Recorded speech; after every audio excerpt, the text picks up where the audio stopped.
பண்ணிக்கொண்டிருந்தாங்க.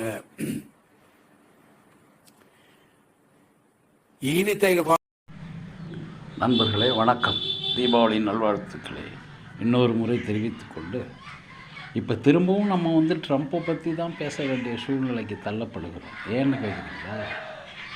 இப்போவும் மார்க்கெட்டினுடைய மூமெண்ட்ஸ் பொசிஷனை நம்ம அப்சர்வ் பண்ணுறப்ப 2 நாளைக்கே இவர் பேசாமல் இருந்தாருன்னா நம்ம சின்ராஸ் ட்ரம்ப் மார்க்கெட்டில் அது பாட்டில் போகுது, லைட்டாக இறங்குது, எந்த ரியாக்ஷன் காமிக்காமல் இருக்குது.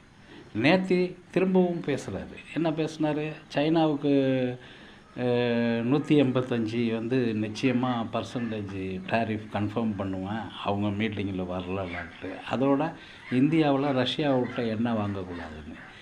இது நியூஸ். இந்த நியூஸை திரும்பி திரும்பி திரும்பி சாதாரண ஆள் மாதிரியே பேசிக்கிட்டு இருக்கார் ட்ரம்ப்பு. சரி, ரைட்டு, அவர் தான் பேசுகிறாரா, இல்லை அவர் ஒரு தடவை சொன்னதை திரும்பி திரும்பி இந்த ஊடகம் தெரிவிக்குதா?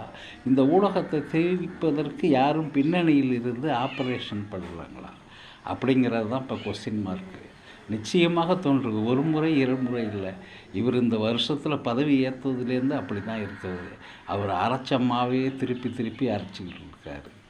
அதனால் அவருடைய எய்ம்ஸ் எல்லாம் எங்கே போகுதுன்னு, அவர் இந்த மாவை அரைக்கிறாருனாக்கா இது எங்கே போகுதுன்னா, அவர் கிரிப்டோ கரன்சிக்கு எல்லாரையும் டைவெர்ட் பண்ணுறாராங்கிற ஐயம் தோணுது நமக்கு.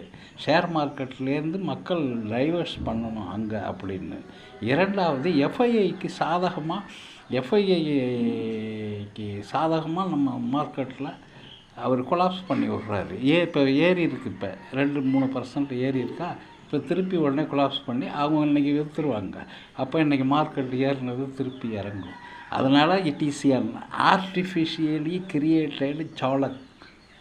அந்த இவங்க சொன்ன மாதிரி மங்காத்தா விளையாண்டுக்கிட்டு இது போட்டு இப்படி ஃபேக் நியூஸை விட்டு மங்காத்தா விளையாண்டுக்கிட்டு இருக்கான் ஒரு பெரிய அதிபரே. அப்போ அதற்கு கீழே இதை யூஸ் பண்ணி ஊடகத்தையும் ஆப்ரேட்டரும் டீல் பண்ணிகிட்டு இருக்காங்க. It is nothing but a very chilli, கேவலமான செயல்னு தான் நம்ம நினைக்கலாம். இப்படி பேசுகிறேன்னு வருத்தப்படுறதுல பிரயோஜனம் இல்லை.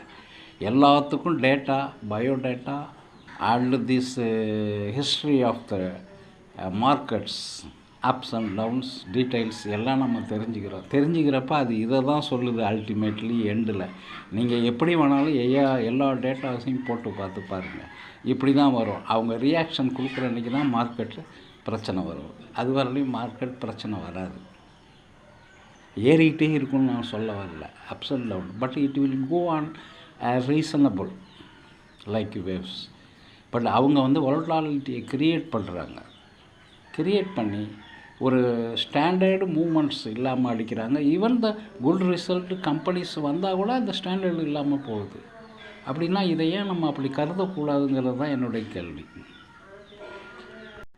பிள்ளையை கிள்ளி விட்டு திருப்பி ரேர ஆட்டுறது, இதுதான் இந்த மெத்தடு.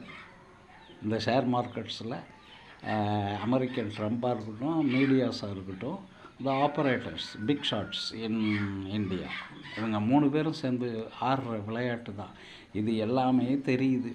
பட் ஆனால் இதை சொல்வதற்கு இல்லை. கேட்டால் மார்க்கெட் கோஸ்ன்னு சொல்லிவிடுறாங்க. அதான் matter.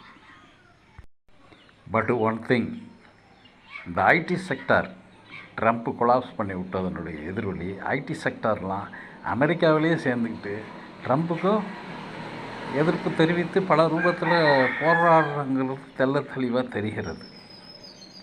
ID sector already in over bottle. அதனால் இந்த கரெக்ஷன் ஆனாலும் திருப்பியும் இது ஆக போகுது. அவங்க ஒன்றும் நஷ்டத்தில் ஓடலை, ப்ராஃபிட்டில் தான் கம்பெனிஸ் ஓடிக்கிட்டு இருக்கு. அதனால் அவங்க கொடுக்குற ஒரு எப்போதுமே புஷ்ஷிங் கொடுத்துக்கிட்டே இருக்கிறாங்க, ஃபோக்கஸ். அதுவும் யோசிக்க வைக்கிது. அன்பர்களே மறந்து விடாதீர்கள், சப்ஸ்கிரைப் பண்ணுங்கள், ஆதரவு கொடுங்க. ரொம்ப நன்றி, வணக்கம்.